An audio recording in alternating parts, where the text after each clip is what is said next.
नमस्कार, बहुत बहुत स्वागत है आपका छत्तीसगढ़ आज का मुद्दा में। मैं हूं आपके साथ ललित और हमारा आज का मुद्दा है अग्नि परीक्षा की समीक्षा। जहां 24 का सियासी रण अब अपने अंतिम दौर में है। युद्ध खत्म होने से पहले योद्धा सहदेव की तरह अंत जानने का दावा कर रहे हैं, लेकिन इस बार की सियासी लड़ाई अंत तक आते आते रोमांचक हो गई है। राजनीतिक दल जो है उनकी धड़कनें लगातार बढ़ी हुई हैं। दिग्गजों की इस अग्नि परीक्षा की समीक्षा भी शुरू हो चुकी है, जिसे लेकर अब छत्तीसगढ़ की सियासी फिजा में बयानों के तीर भी चलने लगे हैं। और जो दिखाई दे रहे हैं, तो समीक्षा की इस अग्नि परीक्षा को कौन पास करेगा, ये बहुत महत्वपूर्ण हो जाता है।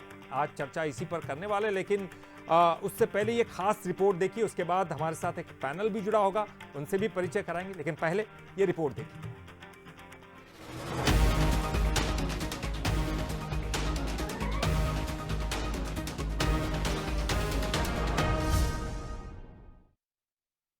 छत्तीसगढ़ में गढ़ की लड़ाई के बाद केंद्र का युद्ध भी पूरा हो चुका है।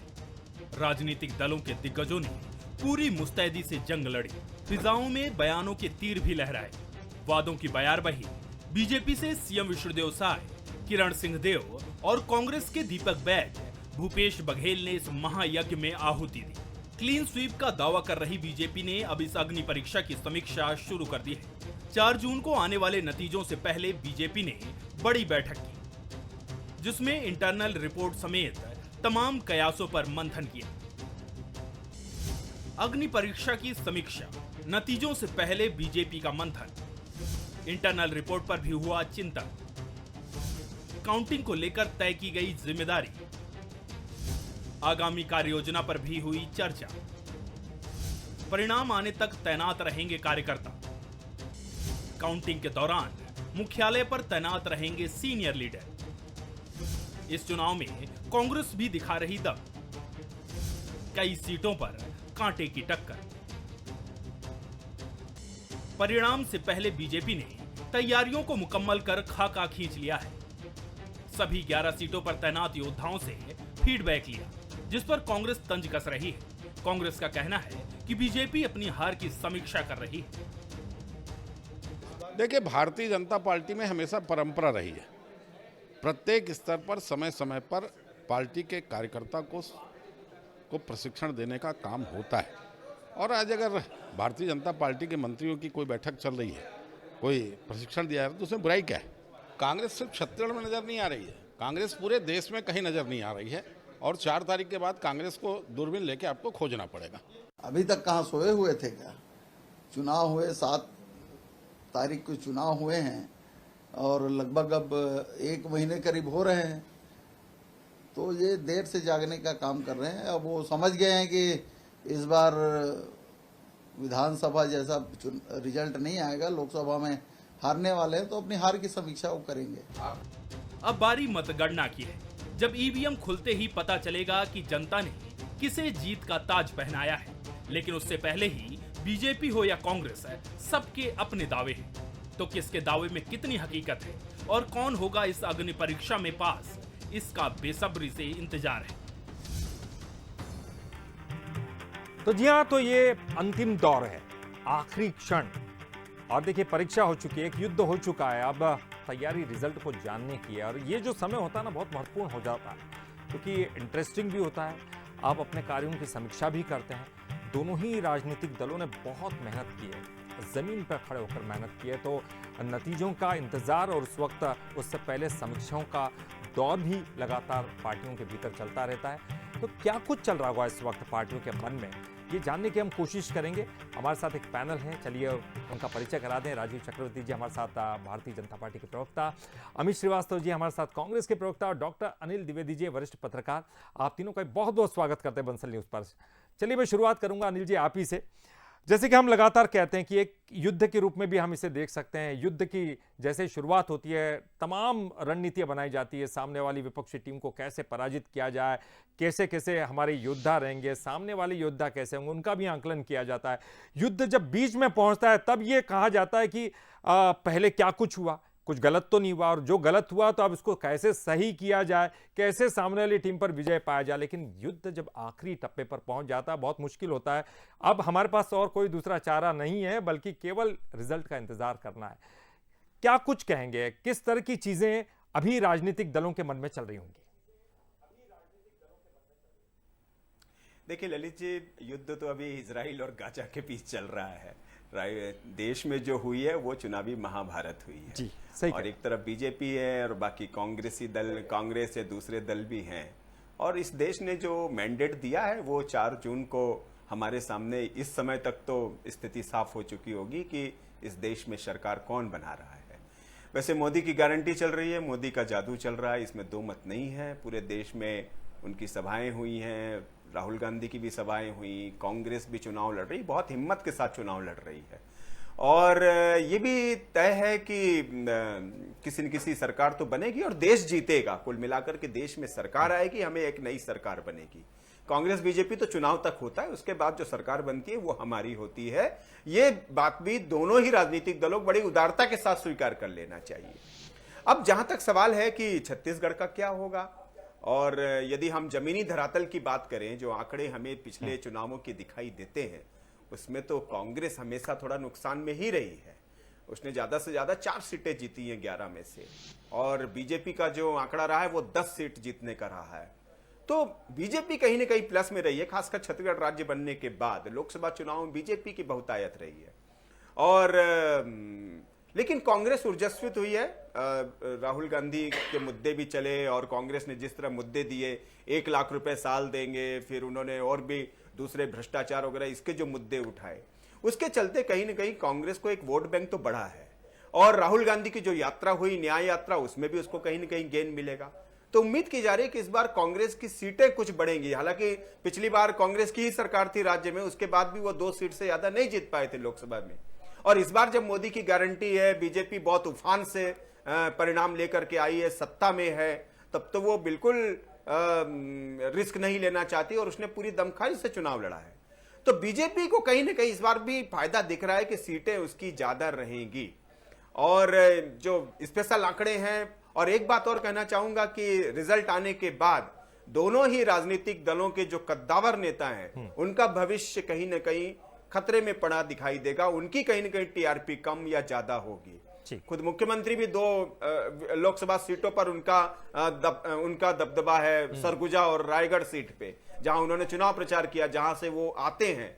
तो वहां पर भी मुख्यमंत्री जो साव हैं, उनकी कहीं ना कहीं प्रतिष्ठा दांव पर है। इसी तरह कांग्रेस में आप देखिए, भूपेश बघेल है, टीएस सिंहदेव हैं, ये इंकार नहीं कर सकते। जो रिजल्ट आएंगे उसके बाद आप देखिए कांग्रेस आला कमान के प्रति क्या इनकी भूमिका होगी, क्या इनका नब कदेगा, इनका कद बढ़ेगा या घटेगा, ये डिपेंड करेगा रिजल्ट पर। तो धुकधुकी बड़ी हुई है नेताओं की, और 4 जून का हमें इंतजार करना चाहिए। निश्चित तौर पर रिजल्ट जो आएगा वो लोकतांत्रिक तरीके से सुखद होगा। मैं हमारे पॉलिटिकल पार्टीज के जो नेता हैं, दोनों ही कुछ ना कुछ सोच रहे हैं, क्योंकि किस तरह से बात रखी जाए, अभी तो नतीजों की घोषणा होनी बाकी है। अमित जी, मैं सबसे पहले आपका रुख करूंगा। बीजेपी दावा करती है क्लीन स्वीप करने का, लेकिन आपके नेताओं ने भी बहुत मेहनत की है। जैसे कि न्याय यात्रा की बात करें, तमाम जगह पर आप बिल्कुल ज़मीन से जुड़े हुए मुद्दों को उठाते रहे और मेहनत भी आपने की है। आपने भी तो एक रिपोर्ट बनाई होगी, आंतरिक रिपोर्ट, क्या कुछ कहती सर? देखिए, सबसे पहले तो आपके लोकप्रिय चैनल के माध्यम से मैं उन समस्त कांग्रेस के कार्यकर्ताओं को और इंडिया गठबंधन के कार्यकर्ताओं को धन्यवाद देना चाहता हूं, और साथ ही साथ इस देश की जनता को धन्यवाद देना चाहता हूं कि जिस प्रकार से 7 चरणों के बाद, जैसा अभी अनिल जी ने कहा कि एक सुखद परिणाम 4 जून के आने वाला है। और निश्चित तौर पे ये ऐतिहासिक चुनाव जो हुआ है 2024 लोकसभा का, ये कोई साधारण चुनाव नहीं था, ये ऐतिहासिक चुनाव था। क्योंकि हमने जैसा कहा कि बड़ी शिद्दत से, बड़ी मेहनत से हमारे कार्यकर्ताओं ने ये चुनाव को लड़ा, और इस रण को लड़ने में साहब आप मान लीजिए कि पहला ऐसा चुनाव था जिसको संविधान को बचाने के लिए, लोकतंत्र को बचाने के लिए। और आपको मैं कुछ आंकड़े ललित जी देना चाहता हूं, क्योंकि कल जिस प्रकार से हम लोग आपके चैनल पे, लोकप्रिय चैनल पे बैठने के लिए 4 तारीख स्टडी कर रहे थे, तो कुछ अहम पॉइंट्स मेरे सामने आए। 431 बार प्रधानमंत्री जी ने हिंदू मुसलमान शब्दों का प्रयोग पिछले 15 दिनों में किया। मैं सिर्फ 15 दिनों की बात करता हूं। 206 सभाएं, रैलियां प्रधानमंत्री जी ने की, और 80 से ज्यादा इंटरव्यू उन्होंने दिए। 10 साल से कोई इंटरव्यू नहीं दिए थे, लेकिन 80 से ज्यादा उन्होंने इंटरव्यू दिए। एक चैनल को 4-4 बार दिए, एंकर बदल जाते थे, अलग विषय था। उसके बाद 232 बार उन्होंने कांग्रेस के नाम का जिक्र किया, 538 बार उन्होंने इंडिया गठबंधन का नाम लिया और 750 बार अपना नाम लिया। मोदी जी की गारंटी मेरे सर, मतलब सर, 750 आप भी इंडिया उन्होंने गठबंधन अपना कह रहे नाम लिया। इंडिया गठबंधन तो वही तो मैं कह रहा हूं, प्रधानमंत्री जी ने इंडिया गठबंधन, तो इंडिया गठबंधन तो है, ये इंडिया गठबंधन कहते हैं उसे। 538 बार उन्होंने नाम लिया और मैं आपको बताऊं 750 बार तो आप हमेशा पहला चुनाव आक्षेप ये है, उठाते मैं जो रहते कह रहा हूं ललित जी जी जी देखिए मैं आपको वही चीज बता रहा हूं, हम तो शुरू से कहते हैं ये इंडिया गठबंधन है, ये उसको इंडिया गठबंधन कहते हैं। और लगातार आपको बता दूं कि जो आपने कहा मेहनत की, लगातार मैं सलाम करना चाहता हूं अपने कार्यकर्ताओं को, क्योंकि मैं हमेशा कहता हूं कि यही पार्टी के हमारी आन बान शान और पार्टी के प्राण है। और लगातार आप देख लीजिएगा 4 जून के बाद जब रिजल्ट आएगा तो निश्चित तौर पे जो मतदाताओं ने भी इस बार जो अपने मताधिकार का प्रयोग किया है, निश्चित तौर पे इस देश को एक सुखद ऐसी सरकार मिलने वाली है जो संविधान की रक्षा करेगी। राजीव जी, आप क्या कहेंगे, क्योंकि निश्चित तौर पर समीक्षा तो आपकी पार्टी के भीतर भी हो रही है और ये कहा भी जा रहा है कि जिन लोगों ने अच्छा काम किया उनको इनाम मिलेगा और जिन्होंने नहीं किया उनको उसका नुकसान भी उठाना पड़ेगा। तो ये समीक्षा जो है अभी से शुरू हो गई है, क्या कुछ कह रहे हैं? क्या आप लड्डू बंटवाने की तैयारी है या फिर आप मतलब ओवर कॉन्फिडेंस तो नहीं है ये कि हम क्लीन स्वीप करने जा रहे हैं? ललित जी, सबसे पहले तो मेरे मित्र ने जो कहा कि 415 बार नाम लिया, 230 बार नाम लिया, 116 बार नाम लिया, तो गिनती करते रहिए। इतनी गिनती अगर देश की बात को लेकर जनता के बीच जाते तो बहुत अच्छा हो जाता है। हमारी पार्टी के नेता अगर विपक्ष की समालोचना करेंगे, अगर देश के बीच अपना संदेश देंगे, तो हम कांग्रेस से पूछकर अपनी कार्य योजना बनाएंगे। हमारी पार्टी, हमारे प्रधानमंत्री जी, हमारे प्रचार प्रमुख अपनी भाषा में अपनी बात करेंगे।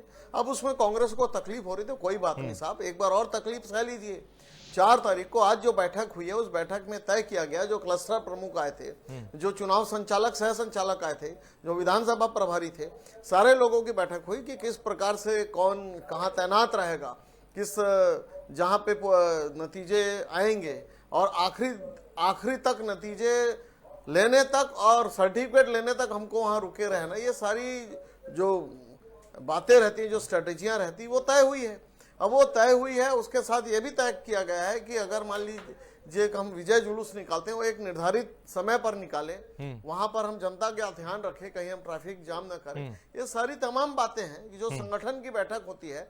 अब चूंकि हमारा संगठन ही सारी बातें तय करता, नेता नहीं करते, संगठन ने तय किया कि कौन कहां पर स्थित रहेगा, मीडिया टीम कहां बैठेगी, प्रचार टीम कहां बैठेगी, जो फूड टीम है जो फूड पैकेट्स पहुंचाएंगे। ये प्रबंध की बात है, इसको लेकर बहुत ज्यादा चिंता करने की आवश्यकता नहीं है।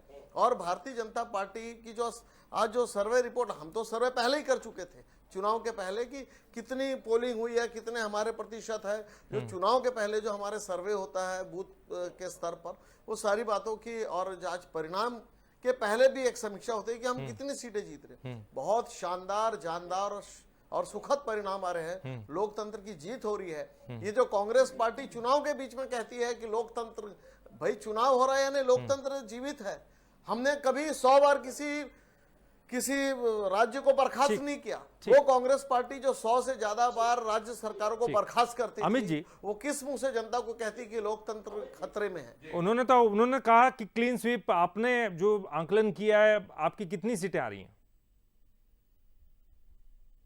देखिए, मुझे ऐसा लगता है कि हम सरकार बनाने जा रहे हैं और मुझे लगता है ये अतिशयोक्ति होगी, क्योंकि मैं उस पर विश्वास नहीं रखता, कोई मैं भविष्यवक्ता हूं नहीं। लेकिन जिस प्रकार इन्होंने कहा था 400 पार, ये 150 से या 200 से सीट से ज्यादा ये ऊपर जाने वाले नहीं है, पहली चीज। दूसरी चीज, मैंने आपको पूरा कैलकुलेशन बताया था, आपने फिर राजीव जी को समय दे दिया था। ललित जी, मैं आपको बता दूं, मैं इसलिए ये आंकड़े आपको बता रहा था कि इस पूरे 15 दिन में प्रधानमंत्री जी ने एक बार भी महंगाई और रोजगार पे बात नहीं किया, एक बार भी किसानों की चर्चा उन्होंने नहीं की। और रही बात, अभी भाजपा के एक वरिष्ठ नेता कह रहे थे कि कांग्रेसी दिखेंगे नहीं।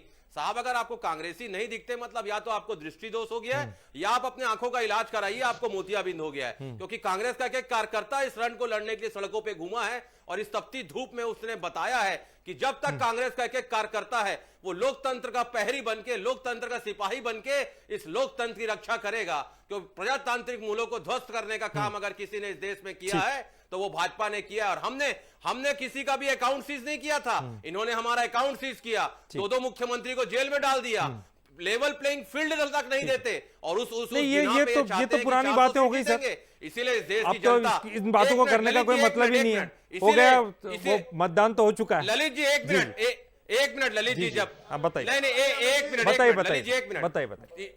इस देश की जनता कहती है, ललित जी एक मिनट हाँ। बस, इस देश की जनता कहती है कि इस देश में लोकतंत्र की हत्या निरंतर जारी है, और इस देश में भाजपा लोकतंत्र की हत्यारी है, और नहीं, तो उस ये संविधान बताइए ना को कि बचाने के ईवीएम लिए पर हमने सवाल चुनाव तो नहीं लड़ा है। उठाएंगे?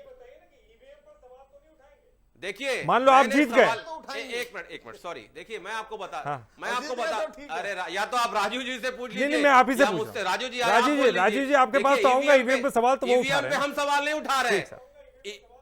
देखिए, ईवीएम पे सवाल हम नहीं उठा रहे हैं, लेकिन क्या आंकड़े 11 दिन बाद आना और उसके बाद 6.14, 6.12, 4.00, 3.2 ठीक। और 2.00, हाँ। अगर इतने आंकड़े अगर आप डिफरेंस दे रहे हैं तो ये आप लोगों के लिए मैं चर्चा यही का तो विषय कह रहा हूं होना सर, चाहिए। मैं यही कह 11 रहा दिन हूं बाद अमित जी, मैं यही कह रहा हूं कि मैं अगर वही ये चीज- आंकड़े आ रहे हैं ललित जी, आपके मैं वही हिसाब कह से, रहा हूं हाँ, कि अगर 11 दिन बाद, ठीक, ललित जी, अगर 11 दिन बाद 1 करोड़ 1 लाख वोटर अगर बढ़ जाते ठीक। हैं तो इस पे तो चर्चा तो साफ चलिए मान होनी लिया, ही चाहिए। आपकी बात मान ली, लेकिन अगर आप संयोगवश जीत गए, मैं कह रहा हूं कि अभी तो हमें नतीजे पता नहीं, लेकिन अगर आप जीत गए तब भी इन आंकड़ों के लिए आप विरोध करेंगे, क्योंकि ईवीएम गलत थी इसलिए आप जीत गए, ऐसा विरोध देखिए, करेंगे आप?